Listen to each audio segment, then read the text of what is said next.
Pansin kanina na may C-130 lumapag sa TOG 11. And si Secretary Abalos nagsabi na nag-surrender na si Kibuloy or nahuli. Ano ba yung totoo? Ano ba yung, from your end, ano yung nangyayari po?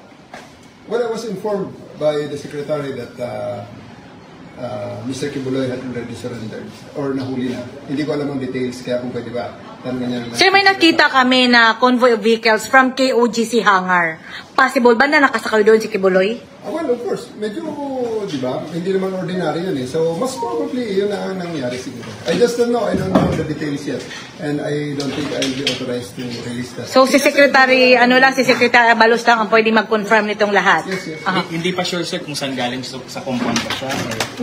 Well, ang nakita niyo naman galing sa hangar. So, na after 2 weeks na paghanap sa kanya ay lumitaw na siya. It's a relief, you know. Malaking relief. Matulog muna ako. Bawi muna tayo na. So anong order mo sa mga pulis ngayon kasi nung nalaman na may nangyayari na sa Kaap sa TOG 11 ay yung mga pulis high na high ng moral makakauwi na po. Anong mensahe mo sa mga pulis na hindi bumitiw? Ako po ay nagpapasalamat sa ating kapulisan sa inyong sama-samang tulong sa misyon ito. I do hope na kapit na. Thank you very much. At marami pa tayong trabaho sa future na gagawin. So confirm na na siya kasi Secretary Abalos, on air na sila ngayon?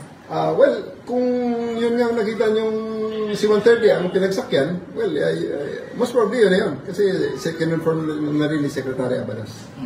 Pero, sir, pwede niyo maipaliwanag yung mga nangyari kanina, like 1 p.m. na napakaraming pulis ang pumasok sa loob ng compound?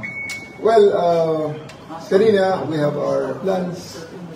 After the Senate investigation, nagkaroon tayo ng magandang mga pagbabasehan ng panibagong trabaho. Well, I think it bore the fruit that we are expecting. And I would like to also thank our brothers and sisters in KOJC. Pasensya na po kayo. Ito ay trabaho lamang. Ako nagpapasalamat din sa inyong kooperasyon. Wala tayong seryosong sakitan na irreversible. So, I do hope na in the future naman, magkaibigan na ulit tayo. Sir, are you ready now for the strings of cases na ipafile daw sa'yo? Okay na. It's part of the job. Medyo, yun ang isa na next phase ng ating paghahanda ngayon. Sir, pwede po pa ulit, paano nahuli ng seguridad si Apollo? Wala ho akong idea sa full story niyan. I think you have to ask the Secretary kung paano ang full story, kung paano nahuli si Mr. Kibuloy. Basta nakita lang kanina dito ng ating mga reporters, ulitin ko yung mga tanong kanina, kung wala pa kayo, ay may aeroplano ng dumating, Air Force. Was it really C-130? Yeah, that's C-130. Dito po dumating. Dumating sa Hada po. TOG 11? TOG 11, yeah. Then may nakasunod na 9 vehicles on convoy. Yeah, may convoy na nakita, sabi niya, di ba? Tapos it was led by our Abseyo. RD, pardon po. Pakiulit po kung paano po nahuli si Pastor Apollo Kibuloy.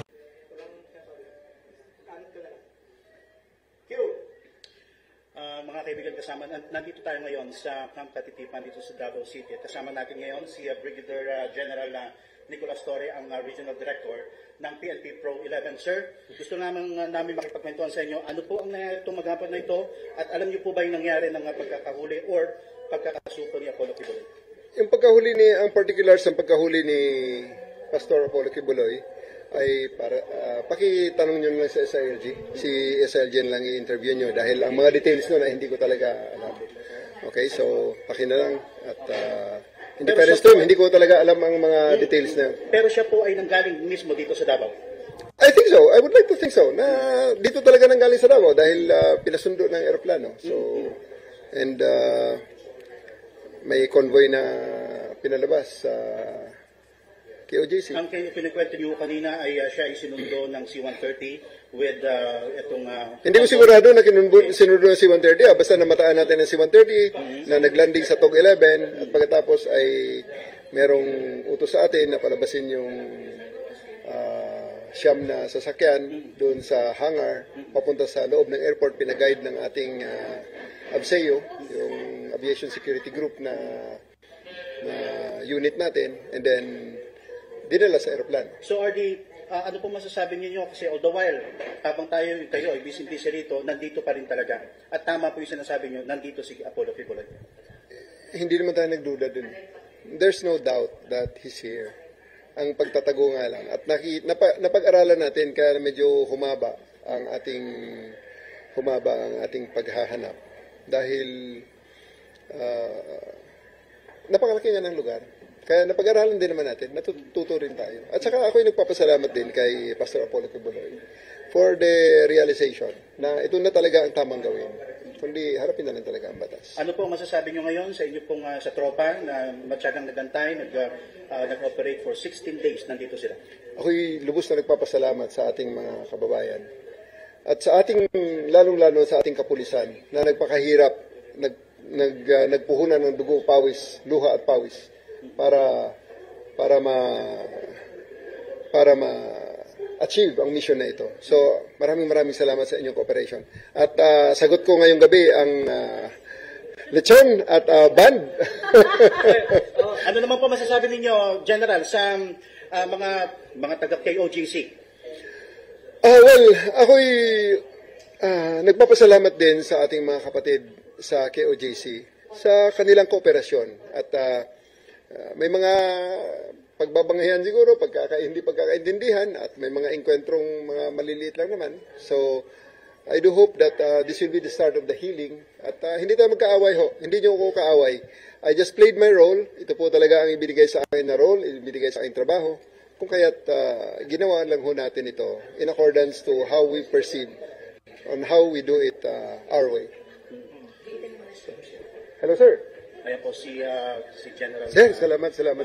Torres. Yes, sir. At medyo wala pa rin. At kausap ngayon ni Brigadier General Nicolas Torre III, si PNP Chief General Romel Marbil, at nagpapaabot ng congratulations. Itong kanilang naging operasyon. Okay, 2 linggo kayong nag-ikot. Saan kaya nagtago si Kibuloy? Tama kami. Yung sa presentation ko, tama yun. So, we do think. Yung mga ang mga details I'll just give you sa mga official press statement natin. Okay? So, ako'y nagpapasalamat lamang sa inyong pagkakataon sa ibinigay niyo sa akin. I do hope to see you tomorrow kung medyo malinaw na ang mga detalye. Okay? Then uulitin ko lang sir, kanina sir yung 1 PM na deployment ng napakaraming pulis, ano sana yung plano ng PNP? Yun na yun. Whether he surrenders or not. Basta yun ang mga detalye natin. Sabihin ko na lang bukas. Okay? Sige. Marami mga boss namin. Papasalamat. Sige. Tuloy na muna tayo. Reaction niya sir sa nauli or na Isa sa big relief. Nakakagaan ng loob. Makakatulog muna tayo. Bawi muna ako ng tulog. Alas 8 na. O, alas 7 na. Bawi muna para makabawi man ng mga 6 na oras na tulog. yung PNP sir, nandun pa rin? Kailan kaya sila? Nagde-demove na. Pinapauwi ko ng mga bata natin. Okay. Pwede niyo masabi sir kung ilang oras na tulog everyday, may mga nights na sleepless nights? Average siguro mga 3. Alauna, alas 4. Kasi yun, hanggang alas 12 kasi critical eh. Alas 4, kwan din yan eh. Yun na naman ang takot ako na baka mapagsarahan kami ng gate eh. Kaya sinusupervise natin talaga. Hahanapin pa rin ba yung underground facilities? Sasabihin niya naman yan. Eventually sasabihin niya yan. Salamat. Po. At yan